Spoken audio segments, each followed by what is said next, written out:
ചന്ദനം കടത്തുന്നതിനിടയിൽ മലയാളി സംഘം തമിഴ്നാട് പോലീസിന്റെ പിടിയിൽ. സേലത്ത് വെച്ചാണ് ഈ സംഘം പിടിയിലായത്.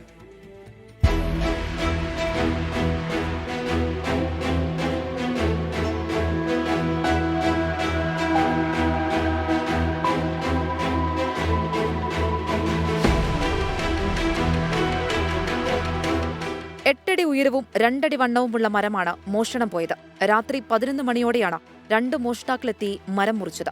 മരം മുറിച്ചിട്ട ശേഷം സ്ഥലത്തുനിന്ന് മാറി നിന്ന മോഷ്ടാക്കൾ അല്പസമയം കഴിഞ്ഞ് തിരിച്ചെത്തി മരത്തടി കഷ്ണങ്ങൾ ചുമന്ന് കടത്തിക്കൊണ്ടു പോവുകയായിരുന്നു. ഇതിന്റെ ടൂറിസ്റ്റ് ഹോമിന് മുന്നിൽ സ്ഥാപിച്ച CCTV ക്യാമറയിൽ ഇവ പതിഞ്ഞിട്ടുണ്ട്. മോഷണം നടക്കുന്ന സമയത്ത് ടൂറിസ്റ്റ് ഹോമിൽ ജീവനക്കാർ അടക്കമുള്ളവരുണ്ടായിരുന്നെങ്കിലും ശക്തമായ മഴ പെയ്തിരുന്നതിനാൽ ശബ്ദമൊന്നും കേട്ടിരുന്നില്ലെന്നാണ് പറയുന്നത്. ഇന്നലെ രാത്രി ഒരു 11 മണിക്ക് ശേഷമാണ്. രാത്രിയിൽ നല്ല ശക്തമായ മഴയായിരുന്നു. ആ സമയത്താണ് ഈ സാധനം ചന്ദനമരം മുറിച്ച് മാറ്റുന്നത്. മുറിച്ച് മാറ്റി പീസാക്കിയിട്ട് അവർ ചുമന്ന് കിടന്നിളകുകയാണ് ചെയ്തത്. സംഭവത്തിൽ ടൂറിസ്റ്റ് ഹോം അധികൃതർ പുൽപ്പള്ളി പോലീസിലും വനംവകുപ്പിലും പരാതി നൽകിയിട്ടുണ്ട്. പുൽപ്പള്ളി പോലീസ് സ്ഥലത്തെത്തി അന്വേഷണം ആരംഭിച്ചിട്ടുണ്ട്. കഴിഞ്ഞ മാസം ചെറ്റലപ്പാലത്തും കാപ്പിസെറ്റിലും കൃഷിയിടത്തിൽ നിന്നിരുന്ന 4ഓളം ചന്ദനമരങ്ങൾ മോഷണം പോയിരുന്നു. 24 വയനാട്.